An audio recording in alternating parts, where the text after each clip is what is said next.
परमात्मा पाप कर्म दंड को भी काट सकता है। अभी तक जिस भी संत व महापुरुष से मिले उन्होंने यही बताया कि पाप कर्म फल भोगने से ही समाप्त होगा। वह प्रभु कौन है? वो जो पाप को काट देता है, काल के बंधन से छुड़वा देता है। उसका वास्तविक नाम क्या है? पूजा की विधि क्या है? ये सभी प्रश्नवाचक चिन्ह पूर्ण रूप से हटाने के लिए अवश्य सुने जगत गुरु तत्वदर्शी संत रामपाल जी महाराज के अमृत वचन, सभी पवित्र शास्त्रों के आधार पर। सत साहिब। वहां सतलोक में देखा परमात्मा को बैठे तख्त के ऊपर, और इधर से गए जिंदा के रूप में, वो दूसरे रूप में, और फिर जाके उस ओरिजिनल स्वरूप में परमात्मा जिंदे वाला स्वरूप उसके अंदर समा गया। तब धर्मदास ने कहा, हे भगवान, मुझे यही रख लो मेरे दाता, मुझे वापस मत भेजो, मुझे राख लो भगवान, मुझे वापस मत भेजो परमात्मा, वो तो बहुत बुरा हाल है। राख लियो महाराज हमसे बिगड़ी है, मोहे राख लियो महाराज हमसे बिगड़ी है, बिगड़ी है महाराज हमसे, बिगड़ी है महाराज हमसे बिगड़ी है। वहां मत भेजो भगवान, वो तो काल की नगरी है, हमें मोहे मत घालो महाराज, काल की नगरी है, मोहे राख लियो महाराज हमसे बिगड़ी है। क्या बताते हैं? वहां जाकर पता लग गया कि हम अपने पैर पे आपको आड़ा मार के गए थे। सब अन्य जो वहां रहते हैं हंस ने बताया कि तुमने गलती आपकी थी धर्मदास, तुम स्वयं स्वेच्छा से काल के जाल में फंसे थे। तो वहां पता लग गया कि भगवान हमारे से बिगड़ी है, हमारे से गलती हुई है, हमें क्षमा कर दो। तब परमेश्वर ने कहा, भाई धर्मदास ऐसे नहीं हो सकता, जिस प्रबल इच्छा से तुम हमारे पास यहाँ आए हो, इतनी ही प्रबल इच्छा तुम्हारी वहां मृत लोक में मेरे अंदर होगी, तब मैं लेकर आऊंगा। और तुम काल के जाल में फंसे उसके ऋणी होगे, उसके इस पृथ्वी रूपी विमान में, स्वर्ग रूपी विमान में तुम घूम रहे हो, उसी में। और देख, जहां बच्चे का संयोग है उसने तोड़ कौन देगा? तो इस प्रकार हम आधे से ज्यादा दुख तो अपने आप इकट्ठा कर रहे हैं।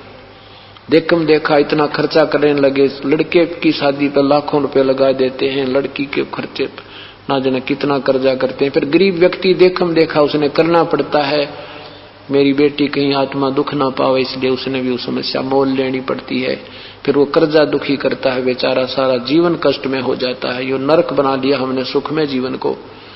तो परमात्मा कहते हैं, मन चाहता है गुटी लगा लूं, मन चाहता है बकरे खा लूं, मन चाहता है ताश खेल लूं, सिनेमा देख लूं, और सत्संग में आने से आनाकानी करता है। इसको मन जीतना कहते हैं। सतगुरु के वचनों पर चले और बुराई त्याग के अपना सौ काम त्याग कर प्रभु के चरणों में आ जावे, इससे जीवन सफल होगा। और परमात्मा ने जो दिया है जैसा भी, उसमें प्रसन्न रहे। राज्य क्रमता राम की रजय धरे, जो शीश दास गरीब दरस परस तिस बैठे जगदीश। जिसमें आप परमात्मा के चरणों में आ जाओगे, उसमें ये परमेश्वर का काम है आपको कैसे सेट करना है। सतगुरु के चरणों में आकर के क्या मांगना चाहिए? क्या मांगना चाहिए? साईं इतना दीजिए जिसमें कुटुंब समावे, हम भी भूखे ना रहें, अतिथि न भूखो जावे। इससे ज्यादा नहीं मांगना चाहिए हमने। हम प्रतिदिन देखते हैं कि ऐसे ऐसे भरे पूरे परिवार को त्याग कर पूरे के पूरे साजबाज ने छोड़कर जीव चला जाता है। अभी पीछे अमेरिका में एक भूकंप आने की संभावना थी। वो साइक्लोन आया, एक समुद्री तूफान आ रहा था। पूर्व सूचना पाकर के वो 10-10 मंजिल की कोठियों को छोड़कर स्पीड खींच दी, छोड़कर भाग गए बड़ी बड़ाइयों को जान बचाने के लिए। परमात्मा कहते हैं ये तो जीवित रिहर्सल देखो, और जब आपकी मृत्यु हो जाएगी ये यहीं रह जाएंगे। आपको बताया था कि एक बार इधर गुजरात में भूकंप आया था और 4-4 मंजिल की कोठियां वहीं सारी की सारी जमीन में चली गई थी। लाखों व्यक्ति 5 मिनट के अंदर लाखों व्यक्ति खत्म हो गए थे। उनको स्वप्न में भी ना सोचा था कि हम अभी ऐसे हमारे साथ बीत जाएगी। उससे पूर्व ऐसे जोड़ जोड़ के कोठी पे कोठी बनाने की और बैंक में संग्रह करने की होड़ लगा रखी थी। इसलिए परमात्मा याद दिलाते हैं कि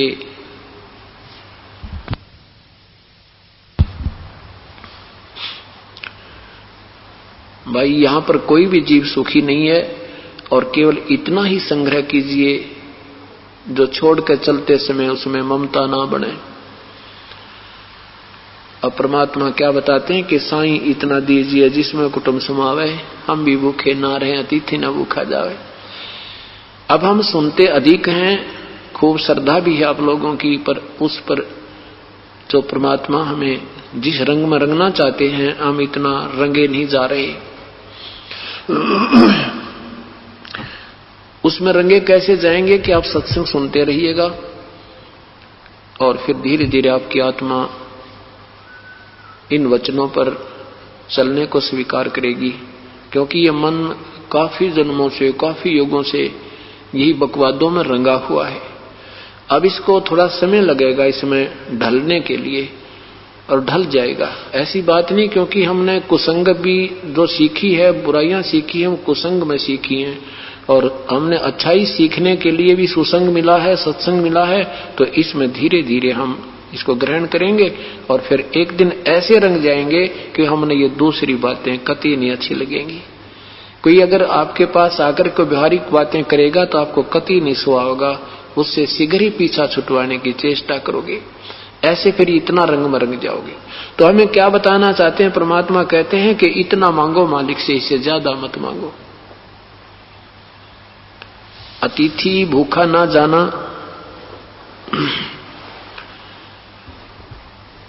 और जिसमें कुटुंब समाना, कुटुंब समाने का तात्पर्य है कि रिक्वायरमेंट ऑफ द फैमिली, परिवार की आवश्यकताओं की पूर्ति हो जाना हमारा कुटुंब समाना समझो।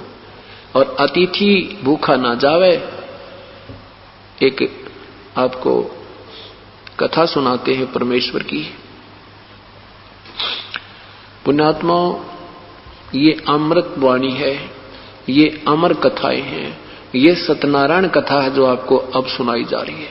अभी तक हम जो सत्यनारायण कथा सुनते थे वो कहते थे सत्यनारायण कथा, पर वो भगवान, वो सत्यनारायण कथा नहीं थी, वो नासवान भगवानों की कथाएं थी। श्री विष्णु जी को वो सत्यनारायण कहकर कथा सुनाया करते थे और श्री विष्णु जी कहते हम तो नासवान हैं, हम सत्यनारायण नहीं है। सत्यनारायण माने अविनाशी प्रभु, सत साहेब। सत साहेब कहो, सत्यनारायण कहो, नारायण कहो, साहेब कहो, राम कहो, अल्लाह कहो, खुदा कहो, चाहे गॉड कहो। और सत्य माने अविनाशी, नारायण माने प्रभु। हम सत साहेब कहते हैं। अब हमें सत्य साहेब मिला है और सत्यनारायण कथा अब प्रारंभ हुई है। अब जितनी बार भी इन कथाओं को सुनोगे आपको उतनी ही बार ये खुराक मिलेगी आत्मा को, आपका पुण्य बढ़ेगा, क्योंकि कथाओं के सुनने से भी लाभ होता है। कथाओं के सुनने से भी लाभ होता है। अब एक आधी बार हम कहते हैं कि इन कथाओं से कोई लाभ नहीं है, गीता जी के पाठ से कोई लाभ नहीं है, ये व्यर्थ जीवन बर्बाद करने वाली बात है। अब उस समय जब हम ऐसा बोलते हैं हमारा दृष्टिकोण कहने का कुछ और होता है, लेकिन ये पाठ और कथाएं बिल्कुल व्यर्थ नहीं है। ये एक यज्ञ होता है, एक ज्ञान यज्ञ होता है, एक धर्म यज्ञ होता है, एक हवन यज्ञ होता है, एक परिणाम यज्ञ होता है, एक ध्यान यज्ञ होता है। हमने ये पांचों यज्ञ करनी पड़ती है, करनी चाहिए। जैसे खेत में बीज दिया, उसमें खाद पानी नहीं डाला, बीज तो ये नाम है और खाद पानी समझो ये यज्ञ है। तो खाद पानी डालने का तभी फायदा है, तभी लाभ है जिस समय हम बीज चुके हों। और बीज बीजा नहीं और खाद पानी डालते रहे तो वो वस्तु नहीं बनेगी और झाड़ दंखाड़ कोई और उपलब्धि हो सकती है, वो आवश्यक नहीं। एक दृष्टिकोण से हम कहते हैं व्यर्थ है जो गीता आदि का पाठ करते हो या कथा सुनते हो, ये व्यर्थ है, और एक तरफ से कहते हैं कि ये लाभदायक है। ऐसे ये लाभदायक है और ऐसे हानिकारक है। अब जैसे ये कथाएं सुनाई जाती थी, ये कैसे प्रारंभ हुई कथाएं सुनाना?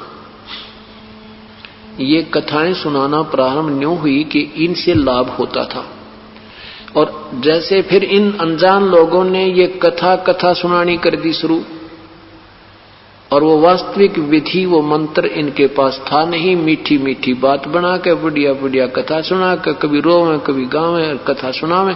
आत्मा ने तो अपने परमात्मा की वाणी अच्छी लगेगी, तो इस करके उन लोगों की प्रभुता बन गई। बहुत बढ़िया सुरीली आवाज से गाता है, क्या बात कही, ऐसी कथा वाचक हमने देखा ही नहीं। उसके नंबर बन गए और वो हिट हो गया, और दुनिया उससे कथाएं कराने लगी, और पूरी आत्मा अपना जीवन व्यर्थ करने लगी। अब जैसे ये नीम हकीम का काम है, आपको भयंकर बीमारी है और ग्लूकोज चढ़ा दी डॉक्टर ने, और ट्रीटमेंट किया कोई ना, दवाई दी नहीं, ग्लूकोज ठोके गया। वो कितनी देर चलेगी? ग्लूकोज से कितने समय तक प्रोटेक्शन शरीर का हो सकता है? तो ये जो कथाएं हैं ये समझो ग्लूकोज है, और साथ में ये अन्य जो नाम दिया जाता है ये इसका वास्तविक ट्रीटमेंट है। तो ये कैसे हो गया कि इन लोगों ने मीठी मीठी बात बनानी शुरू कर दी। भोली आत्मा आज हमारे आइए, अब के जी हमारे कथा करना, तो उसका एड्रेस नोट कर लेते, उससे जाकर मिलते, जी हमारे गांव में भी कथा करियो, हमारे शहर में भी करना। उस नादान की उस मीठी बात बनाते या कथा करके उसकी महिमा बन गई, और दोनों नरक के भागी। अब ये इसलिए बातें बनी है, ऐसे ये कथाएं भी यूं प्रचलित होगी। एक गांव में एक कथा कर रहा था एक ब्राह्मण, उसने 30 दिन की कथा रख दी। 30 दिन, क्योंकि सोचा रोजाना के 10 रुपए आएंगे, जो भी 300 रुपए बन जाएंगे चांदी के, लालच लोभ के अंदर। अब उस गांव में श्रोता आते रहे, कथा चलती रही। उस गांव में कुछ 2-4 निकम्मे भी थे। उन्होंने देखा ये ब्राह्मण जो है वही यहाँ गांव में जो है ढोंग कर रहा है, और उन्होंने जिस दिन उसकी कथा का भोग पड़ना था उसी दिन दिल्ली से एक नाचने गाने वाली लड़की बुला ली। जैसे जिस दिन भोग पड़ा उसी दिन उसका रात ने सांग करवा दिया लड़की का। अब उस पंडित जी की पूरे 30 दिन की कथा में तो 30 रुपए आए, और वो चंपाकली नाम की लड़की वो डांस करने वाली आई थी, उसको 500 रुपए एक ही रात में 500 रुपए जो है ना डोनेट हो गए, उस पर प्राप्त हुए। अब पंडित जी सुबह लेकर 30 रुपए चल पड़ा 30 दिन की मेहनत को। चलता चलता कहां पहुंचा? छुडानी गांव में, जहां आदरणीय गरीबदास जी रहते थे, जो परमात्मा की प्यारी आत्मा थी। वहां पहुंच गए, प्रणाम किया, बैठ गए। आदरणीय गरीबदास साहब ने पूछा, क्या और जी ठीक हो?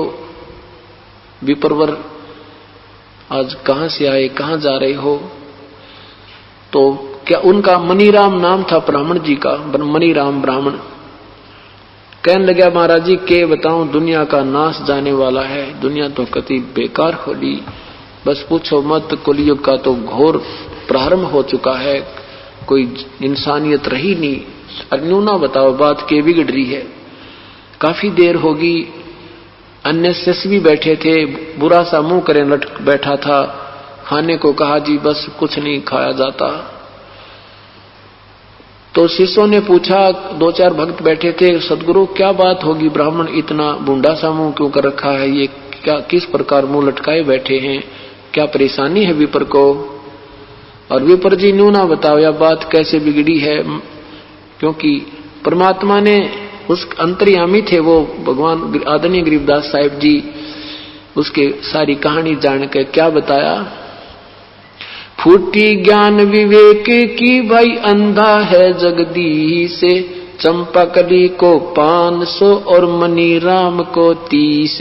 झगड़ा ये है इनका, ये दुख है इस ब्राह्मण को कि उसकी पैरेलल जो सांग हो रहा था उसमें तो 500 रुपये आएंगे, और मनी राम जी को 30 दिन में 30 रुपए मिले, इसलिए ये दुखी हो रहा है।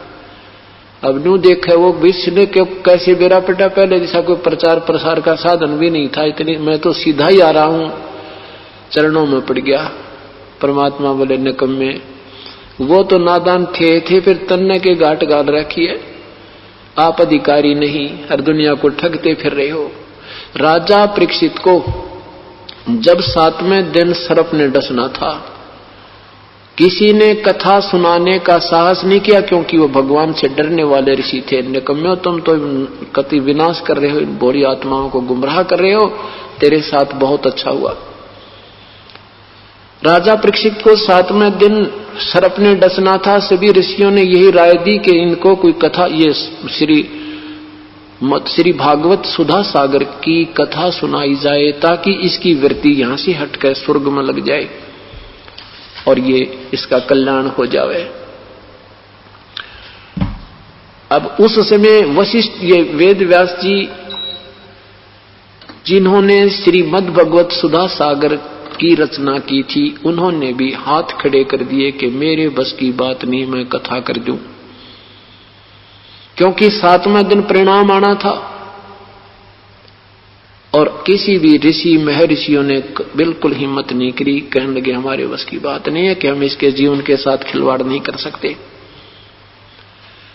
कहते हैं स्वर्ग से सुखदेव ऋषि को राजा परीक्षित के ही उस किराए पर, उसी के पुण्यों के आधार से उस किरा दिया, और वो विमान में बैठकर स्वर्ग से आए। राजा परीक्षित को उपदेश दिया, अपना शिष्य बनाया, 7 दिन कथा बना कर सुना करके वो स्वर्ग का अधिकारी बनाया। और इब तुम सभी काख में पोथी देकर मैं भी कथा करता हूं, मैं भी कथा करता हूं, तुमने सारा विनाश कर रखा है, और स्वयं भी तुम नरक के भागी हो, तुम अधिकारी नहीं हो, और केवल कथा से बात क्या बनेगी। मनी राम जी को काफी समझाया, मनी राम जी ने सरेंडर कर दिया, भगवान हमने, मेरे से गलती बन गई और मुझे उपदेश दे दो, कल्याण करो मुझ पापी का। उस ब्राह्मण ने अपना जीवन सफल किया। तो पुण्यात्माओं, अब कितने गुरु हैं गिनती नहीं है। क्या उस समय इस पृथ्वी पर ऋषियों और गुरुओं की त्रुटि आ गई थी? हाँ, आ गई थी, क्योंकि श्री कृष्ण जी जो थे वहां उस समय, श्री कृष्ण जी जो है अधिकारी महापुरुष थे नाम देने के, और उसे उनके गुरुदेव थे दुर्वासा जी।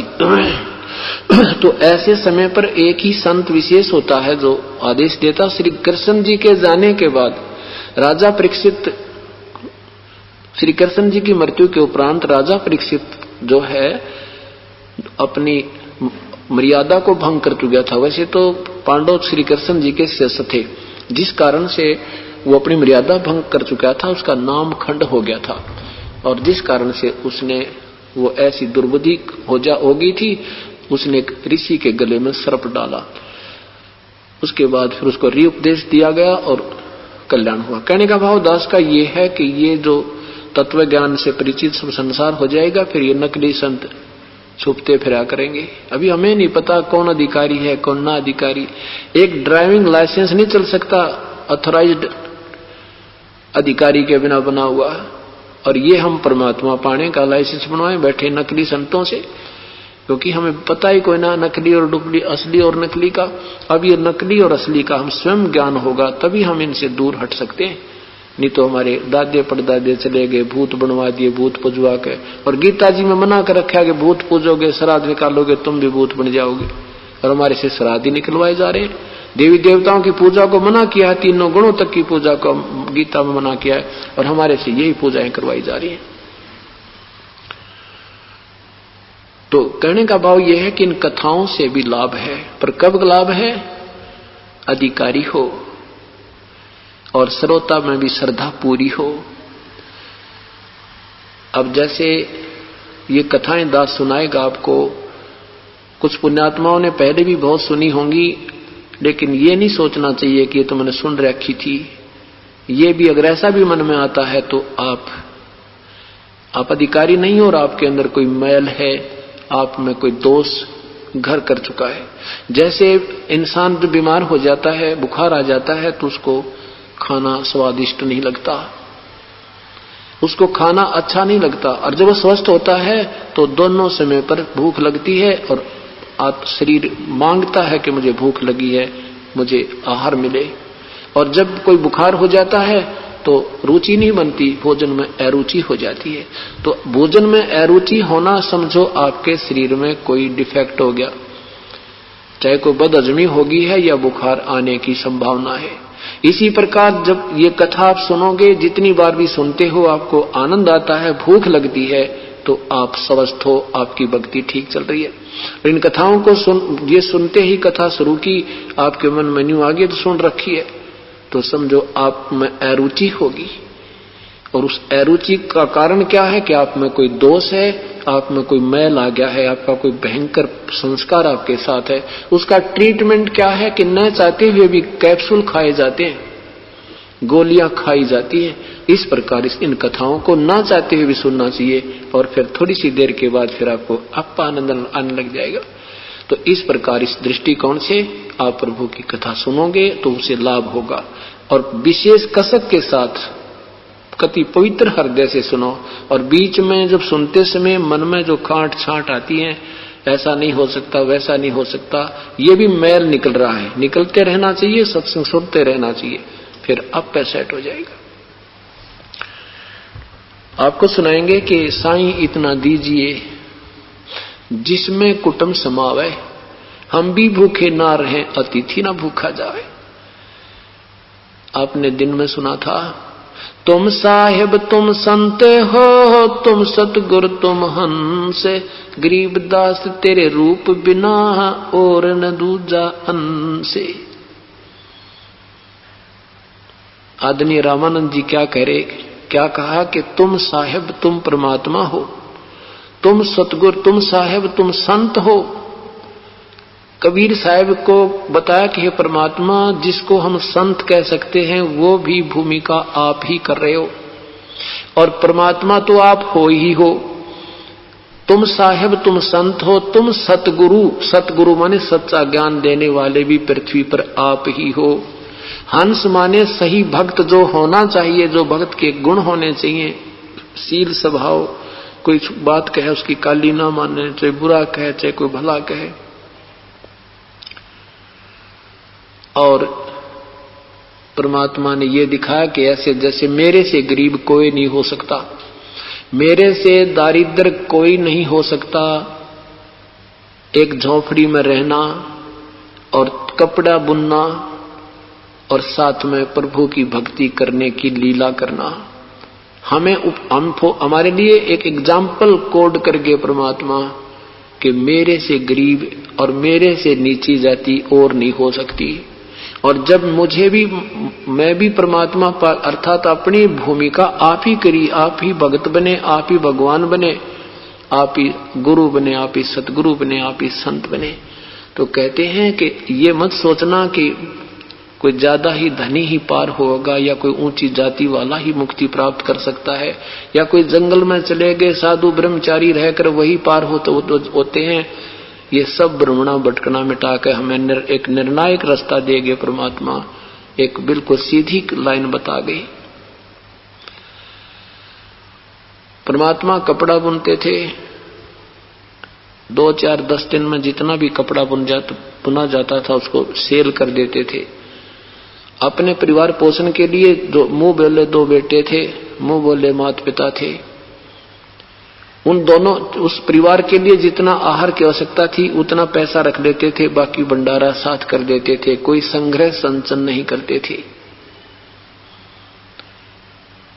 आप सत्कर मानना, आपने यहां से निकलना है तो इन बातों को ऊपर अमल भी करना होगा, इन पद चिन्हों पर आपने कदम रखने होंगे। आपने इस माया से उल्टा हटना होगा। एक बार तो आप आओगे माया मांगण मेरे यहाँ भगवान के दरबार में, और कुछ दिनों में आपको इतना माया दे देगा, फिर ये ज्ञान आपको होगा, फिर आपसे माया रखी नहीं जाएगी, फिर आप ऐसे करोगे। और परमात्मा ने भी बताया है, नौका में पानी बढ़े, नौका में पानी बढ़े और घर में बढ़ जा दाम, दोनों हाथ उलझियो यही सियाणों काम। अगर नौका में समुद्र में दरिया में जा रहे हो और पानी अगर आने लग जा तो उसमें कोई सुराख हो गया है, यही समझदारी है कि उसको फटाफट बाहर डालते रहो, नहीं तो वह नौका डूब जाएगी। इसी प्रकार जब घर में धन गणा हो गया तो आपको डबो देगी या माया, जीण नहीं देगी जीव को। बहुत से प्रमाण हैं, जैसे भगवान ने जिसको निकाला उनसे ये माया का साया दूर किया, और फिर आपको ये परमात्मा अपने हिसाब से देगा, आपका कोई काम नहीं अड़न देगा, कोई भी काम आपका पेंडिंग नहीं रह सकता। मैं गारंटी देता हूं, अगर इस मालिक पर आश्रित होकर आप सच्चे ढंग से लग जाओ, देखना कैसे कैसे काम करेंगे। एक बहन ने बताया, इतनी गरीब है वो, रोहतक में घर है उसका, इतनी गरीब है वो, उसने मकान बनवाने के लिए एक गरीब वर्ग के लिए सरकार की कोई स्कीम है और वो कुछ मटेरियल दे देते हैं, उस मटेरियल लेकर के उसने सरकार से और वो मकान बनाया। उसके पति ने 12,000 रुपए लोन लिया था बैंक से और 12 वर्ष हो गए थे। अब उस लड़की ने सोचा कि मैं वो अकाउंट करवा लूं, कितना पैसा हो गया, लेन देन ने तो है नहीं, परंतु यूं तो देख लूं कितने से कभी मालिक दया करे उनके थोड़े थोड़े देना शुरू करूं। तो वो गई बैंक में, उस अकाउंट नंबर से उसने कंप्यूटर से देखा, अपना बैलेंस देखना चाहा तो कंप्यूटर ने नील रिपोर्ट करी कि आपका कोई बैलेंस नहीं। मैं फिर वहां अंदर बैंक में गई, उन क्लर्कों से कहा, उन्होंने भी फिर उसमें डालकर देखा, कहने लगे बहन जी तेरा कोई बैलेंस नहीं। वो कहने लगी मेरा बैलेंस है, मेरे पैसे हैं, हमने 12 वर्ष हो गए, ये अकाउंट मेरा है। तो वो कहने लगी, मैं फिर हमारा उस मैनेजर के पास गई, मैनेजर ने भी वो डालकर देखा कंप्यूटर में, तो उसका भी नील रिपोर्ट आई। और वो फिर भी कह रही है जी मेरे पैसे हैं, मैंने देना है, अभी तो दे नहीं सकती, मैं अपना हिसाब चाहती हूँ। कहते मुझे बाहर निकाल दिया कि तू सिर में दर्द मत कर बहन, तेरा कोई पैसा ही नहीं है, और ये रिपोर्ट रही हमारे पास, उन्हें लिख कर दे दिया तेरा कोई बैलेंस नहीं। वह रो रही और बता रही, आंखों से आंसू नहीं सूख रहे उस बहन के। बैंक का भी पूरा कर दिया परमात्मा ने और उस बेटी का भी दुख दूर कर दिया। फिर कहती है कि मीटर लगवा लिया और बिजली का बिल भरने का ब्योंत नहीं, कोई इनकम सोर्स नहीं, मजदूरी करती हूं, देखा कि बिल आएगा, पैसा भरने को है नहीं, वो मीटर पाटेगा।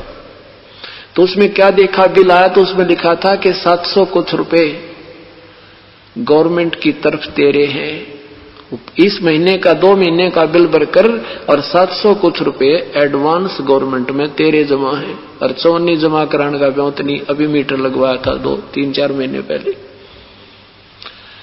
अब पुण्यात्माओं, इसको भगवान कहते हैं। परमात्मा ऐसे ही काम किया करता है। दन्ना भगत ने कहा कर बोई थी अर्जवार बन गई, पर आज के कर्महीन और ज्ञानहीन संत नहीं मानते इस बात को, कहते गप्पे मार रखे।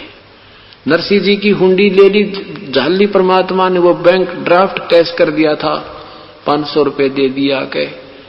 ये झूठ नहीं है, लेकिन झूठे हम उन्होंने बना दिए जिन्होंने परमात्मा का विधिवत साधना हमें बताई नहीं, ना ज्ञान दिया और ना उस परमेश्वर से हमारा लिंक हो पाया जो ऐसे काम करता है। अब हमें ये याद दिलाना चाहते हैं प्रभु कि तुम मुझ पर विश्वास करना सीखो, तुम अविश्वास कर चुके हो, और जब तक मुझ पर विश्वास नहीं करोगे तो मैं मदद नहीं कर पाऊंगा, क्योंकि तुम उस योग्य नहीं हो सकते। कहे कबीर सुनो भी साधो, मैं तो हूं विश्वास में, पहले तो काल ने ये रोग काटा। ये हमारे साथ एक बहुत बड़ा धोखा किया कि कबीर साहब को भगवान हमें मान कर राजी को नहीं, ऐसी स्थिति पैदा कर रखी है कि कोई नो कह कबीर परमात्मा है, 3 बार तो हंसेगा सुनने वाला और कहेगा आपकी भी अकल कहाँ गई, वो तो एक साधारण सा भगत था, धानक था, जुलाहा था, गरीब आदमी था। वो भगवान, उसके भगवान तो श्री राम थे, श्री कृष्ण थे। अब श्री राम और श्री कृष्ण भगवान क्यों माने हमने? क्योंकि श्री राम ने रावण मार दिया, भगवान कृष्ण ने जरासंध मार दिया, पूतना मार दी, शिशुपाल मार दिया, और भगवान अगर कबीर साहब ने 5-4 मार दिए होते, ये भी भगवान से हो जाता। यही कमजोरी है हमारी। हम जब इस बात से परिचित होंगे तो पता चलेगा भगवान के लक्षण और क्या होते हैं, कैसे गुण होते हैं ईश्वर के।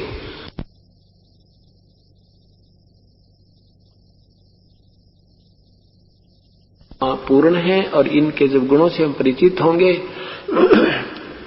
तभी हम इसके गुणगान किया करेंगे।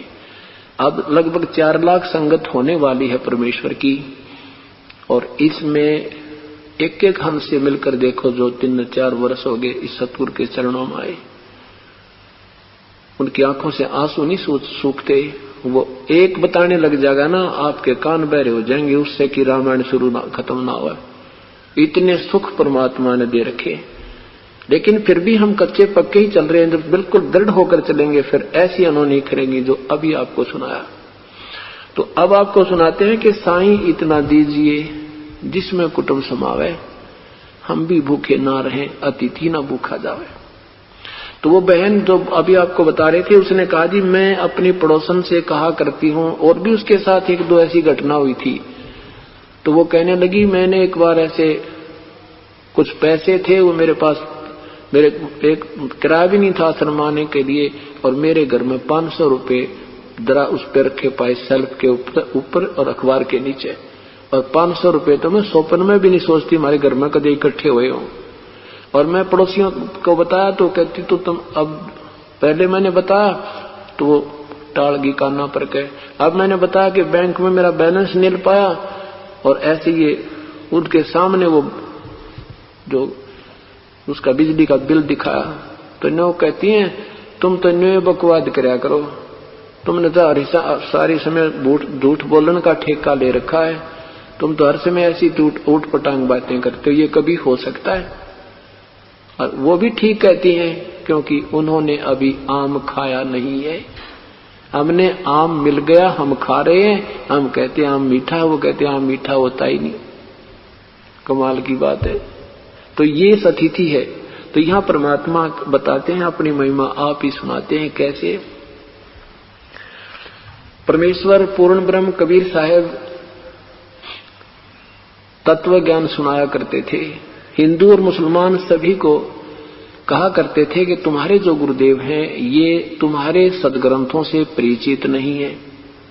वेद पढ़े पर भेद न जाने, ये बाचे पुराण 18, और जड़ को अंधे पत्र खवाव, ये भूले सिरजनहारा। ये वेद जरूर पढ़ते हैं पर इस वेदों के भेद को ये जानते नहीं। और मूर्ति पूजा पर तुम्हें आधारित कर दिया। क्या वेद और गीता जी में लिखा है मूर्ति पूजा करने का या श्राद्ध निकालने का? हिंदुओं को समझाते थे और मुसलमानों को समझाते थे। नहीं है दारमदारा वहां तो नहीं है दारमदारा, नहीं है दारम, नहीं है दारमदारा, नहीं है दारमदारा वहां तो, नहीं है दारमदारा वहां तो, नहीं है दारमदार। उस दरगाह में धर्म राय है, उस दरगाह में लेखा लेगा सारा, वहां तो नहीं है दारमदारा, नहीं है दारम।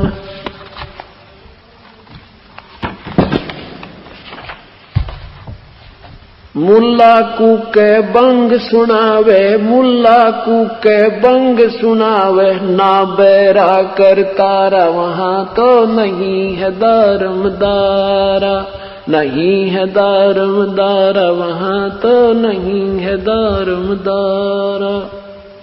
300 रोजे खून करत हो, 300 रोजे खून करत हो, कैसे हो दीदारा, वहां तो नहीं है दारमदारा, नहीं है दारमदारा, वहां तो नहीं है। मूल गवाए चले हो काजी, मूल गवाए चले हो काजी, भर लिया घोर अंगारा, वहां तो नहीं है दारमदारा, नहीं है दारमदारा, वहां तो नहीं है दारमदारा। बहुजल डूब गए हो भाई, बहुजल डूब गए हो भाई, वहां की जगह मुंह काला, वहां तो नहीं है दारमदारा, नहीं है दारमदारा, वहां तो नहीं है दारमदारा। वेद पढ़े पर भेद न जाने, वेद पढ़े पर जाने ये बाचे प्राण 18, वहां तो नहीं है दारम दारा, नहीं है दारम दारा, वहां तो नहीं है दारम। जड़कू अंदरा पान खवावे, जड़कू अंदरा पान खवावे, भूल के सिरजनहारा, वहां तो नहीं है दारम दारा, नहीं है दारम। उजड़ खेड़े बहुत बसाए, उजड़ खेड़े बहुत बसाए, ये बकरा झोटा मारा, वहां तो नहीं है दारम दारा, नहीं है दारम। जाकू तो तुम मुक्ति कहते हो, जाकू तो तुम मुक्ति कहते हो, सो है कच्चे 12, वहां तो नहीं है दारम दारा, नहीं है दारम। मांस मछरिया खाते पांडे, मांस मछरिया खाते पांडे, किस विद रहे अचारा, वहां तो नहीं है दारम दारा, नहीं है दारम दारा, वहां तो। सो जजमान नरक को चाले, सो जजमान नरक को चाले, डूबे सो परिवार, वहां तो नहीं है दारम दारा, नहीं है दारम दारा, वहां तो। छाती तोड़ हने जम किंकर, छाती तोड़ हने जम किंकर, वहां लाग गए जमका लारा, वहां तो नहीं है दारम दारा, नहीं है दारम दारा, वहां तो। गरीब दास गरीब कहे बेकाजी, दास गरीब कहे बेकाजी, ना कोई वार न पारा, वहां तो नहीं है दारम दारा, नहीं है दारम दारा, वहां तो नहीं है दारम दारा। क्या बताते हैं परमात्मा? आदरणीय गरीबदास साहेब कह रहे हैं कि कबीर परमात्मा उन दोनों धर्मों के मुखियाओं को कहा करते थे, तुम अपनी मनमानी साधना कर और करवा रहे हो जो तुम्हें हानिकारक होगी, और साथ में तुम्हारे अनुयायियों को भी तुम नरक के भागी बना रहे हो। क्या बताते हैं कि मुल्ला कुके बंग सुनावे न बैरा करता रहा। कबीर परमात्मा बताते थे कि चीटी पायल बाजा पैर साहिब सुनता है सब लहर। अगर चीटी के पैर में, कीड़ी के पैर में और कोई पायल बना कर बांध दे, चीटी के पैर की पायल क्या होगी? यानी बाल से भी पतली, और उसकी आवाज नहीं होती। कहते हैं जब उसकी भी आवाज होना तो भी परमात्मा सुनता है, और तुम आवाज लगाते हो ऊपर चढ़ कर, हे भगवान, हे अल्लाह, ये बकरा हमने हलाल कर दिया, इसकी आत्मा को स्वर्ग में स्थान देना, जैसे अल्लाह इन्हीं के आदेश से चलता है। परमात्मा कहते हैं नादान, वो भगवान बहरा नहीं है, तुम रुक के मर मर सुना रहे हो, वो सब जानता है, तुम्हारे अंतःकरण में जो सोच है उससे भी परिचित है। मुल्ला कुके बंग सुनावे ना बहरा करतारा, और 300 रोजे खून कर तो तुमने हो कैसे दीदारा। चल तुम मानते हो कि व्रत रखने से, रोजे मीन व्रत रखने से परमात्मा प्राप्ति होती है, और श्याम ने बकरी काट ली या मुर्गी मार दी, ये बंदगी वो खून करत हो। तो क्या कहते हैं परमात्मा के जिस माता का दूध पिया, जिस ममड़ी का दूध पीत हो, जिस माँ का दूध पीत हो और दूध घरत बहु खाई, और उसको फिर तुम हलाल करत हो लेकर करत कसाई।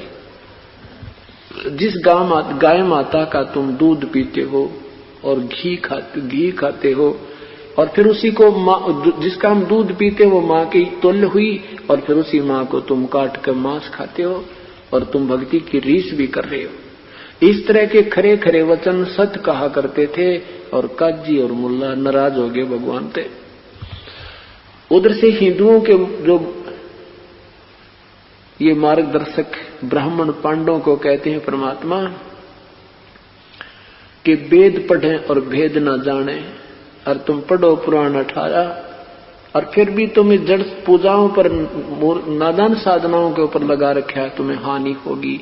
और तुम एक तरफ तो इतने मांझ धोकर रहते हो, 3-3 बार स्नान करते हो, किसी का कपड़ा भी लग जा छोटी जाति वाले का उसको उतार कर धोते हो, और मच्छी खाते हो तुम।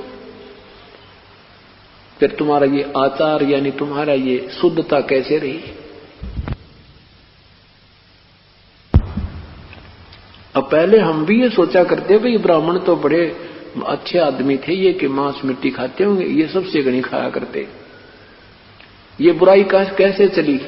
इन ब्राह्मण मतलब आम व्यक्ति ब्राह्मण नहीं, पांडा नहीं था, वो तो जो मार्गदर्शक बने हुए थे वो ठेकेदार बन जाते हैं कुछ ग्रुप के। अब जैसे कई जगह देखा होगा कि वहां तो शराब चढ़ती है, कहीं पर कहते हैं देवी बकरा मांगती है, वह ना तो वहां देवी बकरा मांगती ना वहां कोई शराब मांगता। वो जो वहां पुजारी था ना वो भूत बन गया और वो वहां धक्के खाता फिरे। वो किसी दूसरे पुजारी में बढ़कर बोला एक बोतल चढ़ेगी जब तुम्हारा पीछा छूटेगा। अब डरते हुए बोतल चढ़ा दे, डरते बकरा कटवा दे, वो पांडे फिर खावे उनके शराब पीवा, फिर दूसरे पुजारी वो भूत उन बढ़कर पीवा खाओ फिर। तो इस प्रकार ये बुराई बनेगी। इसलिए परमात्मा कहते हैं जिस नगरी साधु, जिस मंडल साधु नहीं और नदी नहीं गुंजार, तज हंसा वो देशड़ा वहां काल की मोटी मार। जहां परम संत नहीं होते वो सब में भूत बोले और सबको गुमराह किए पड़े हैं। अब एक पुस्तक बनाई है परमेश्वर का सार संदेश, जो आपने पहले ली थी उसमें तो एक सीमित सा ज्ञान था। अब इसको नए सिरे से अब बना है, इसको पढ़कर देखना, आपको बिल्कुल न्यारा न्यारा निर्णय पता चलेगा, प्रमाणों के साथ उसके अंदर है। और जैसे हजरत मोहम्मद जी, हजरत ईसा जी की पूरी लीलाएं उन्हीं के शास्त्रों से उसमें नोट किया गया है। उनमें देखना इन भूतों ने क्या हाल कर रखा उनका। आप सत्य मानना, भूत में ये पितर जो बन जाते हैं साधक, पिछली कमाई के जो साधक होते हैं, इस जन्म में साधना ठीक मिली नहीं तो वो अपनी पिछली कमाई से चमत्कार करके चले जाते हैं, फिर वो प्रेत पितर बन जाते हैं। और पितर बनने के बाद भी किसी ना किसी पुजारी में बढ़कर वो कुछ आशीर्वाद उस पिछली कमाई से फिर भी अपनी खर्च कर जाते हैं, 1-2 को राहत मिल जाती है और फिर वो भूत बन जाते हैं, फिर वो 84 लाख योनियों में चले जाते हैं। फिर आपको पता चलेगा सचमुच हम कहाँ खड़े थे। छोटे मोटे कोई संतों से कोई चमत्कार देखकर उनके, और हम सोचते हैं पूर्ण संत नहीं, उसमें आपको संत और असंत की और साथ में सब सदग्रंथों का एक निर्णायक ज्ञान मिलेगा। तो क्या बताते हैं कि मांस मछलियां खाते पांडे किस विद रहे अचारा, और छाती तोड़े हन जम किंकरवा लाग गए जमका लारा। पहले पुराने समय की बात है, ये पुलिस वाले जो थे, पहले गुलाम देश था और गुलाम हमेशा सरकार जो गुलाम वो राजा होता है वो प्रजा को भयभीत बहुत रखता है। तो पुराने समय में क्या होता था, जैसे कोई ग्रामीण दोषी या निर्दोषी पकड़ दिए जाते पुलिस में, तो पुलिस वाले सारे पीटा करते। उसने एक गांव का व्यक्ति पकड़ लिया किसी ने, किसी दोष में या निर्दोष को, फिर वो छोड़ दिया 2 दिन पीछे। तो वहां उसने पूछा भी क्या बना तेरी गेल, वो कहने लगा भाई के बताऊं, बाकी पिटाई तो ही खूब, पर एक चीज देखी उनमें। क्या कहते, जुन साहब वो 2 थप्पड़ मारे 2 गाड़ दे था। कहते ये तो उनका एक मैंने देखा बहुत अच्छी जो है ना उनका प्यार प्रेम था, कोई न्यू नहीं कहता मत मारे, न्यू कहता मार इसका 2 और। तो परमात्मा कहते हैं जब तुम यहां से चले जाओगे ना, यम के दूत जुन सा जाओगा वो कूटेगा तुमने। जो भी जिसके भी तुम मिल जाओगे दोषी, जो दोस्त उनके हवाले कर दिया, कहते वहां ऐसे ठोकेंगे तुम्हारे लठ, सीधे भाले ठोकेंगे, क्योंकि वो शरीर ऐसा है उन हथियारों से मरता नहीं। इस शरीर के अंदर जो हमारा दूसरा शरीर है, वास्तविक शरीर है, ये तो ऊपर कवर है, तो वो ऐसे भाले ठोकते हैं, उसके आंखों में भी धसा देते हैं, ऐसे ठोक देते हैं, सिर में ठोक देते हैं, कमर में। तो वो मरता नहीं, पर पीड़ा इतनी होती है, तौबा बोल जाता है। तो परमात्मा कहते तुम अभी अपने आप को बहुत कुछ मान बैठे हो, वहां किसी का दारमदारा नहीं है, वहां तो तुम्हारा केवल संस्कार तुम्हारे संग होगा। अब क्या बताते हैं, क्या गावे घर दूर दीवाने, क्या गावे के गावे घर दूर दीवाने के गावे। अनल हक सरे को पहुंची, अनल हक सरे को पहुंची, सूड़ी चढ़े मंसूर दीवाने के गावे। क्या गावे घर दूर दीवाने क्या गावे। शेख फरीद कुएं में लटके, शेख फरीद कुएं में लटके, हो गए चूरम चूर दीवाने के गावे। क्या गावे घर दूर दीवाने क्या गावे।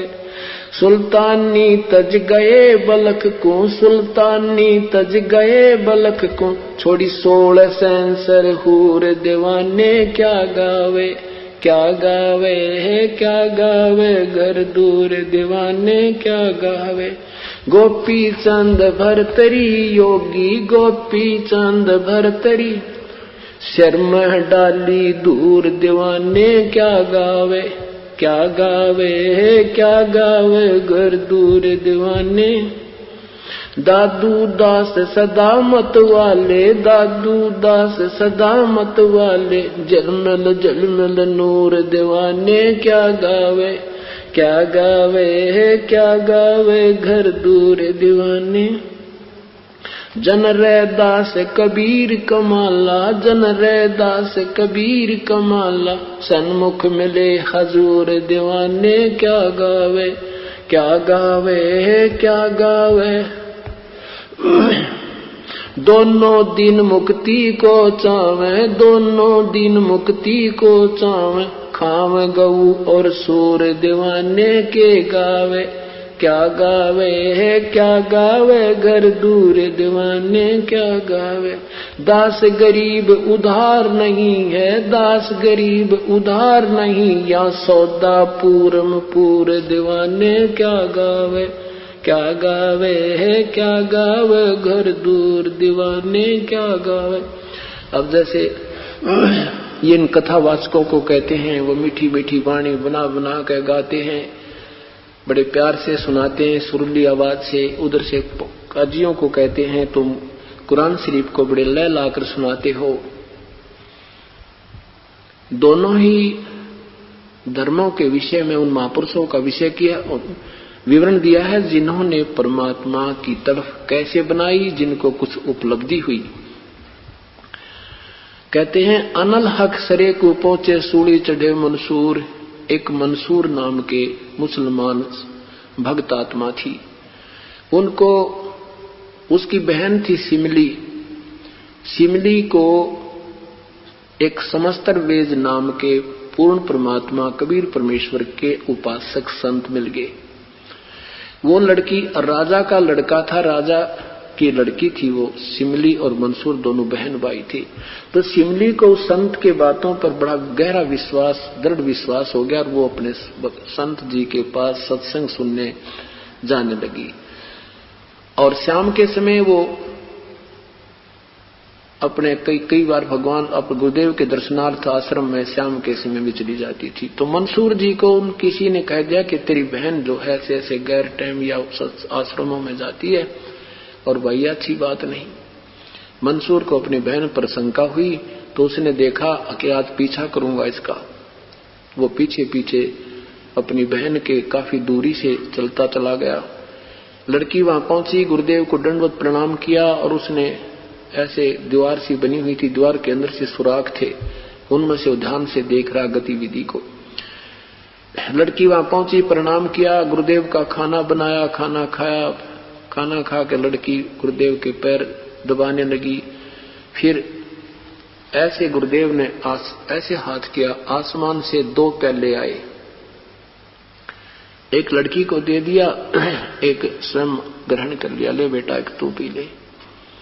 अब लड़की की उस थोड़ा सा पिया था, लड़की की दृष्टि काम करने लगी। उसने देखा कि मेरा माया का संसार है, कदम कदम पर धोखा है, शरण ले लो सतगुरु की, यही सुनहरा मौका है। ऐसे ही आध्यात्मिक वीडियो देखने के लिए हमारे चैनल को सब्सक्राइब करें। बोलो बंदी छोड़ सतगुरु रामपाल जी महाराज की जय। सत साहिब।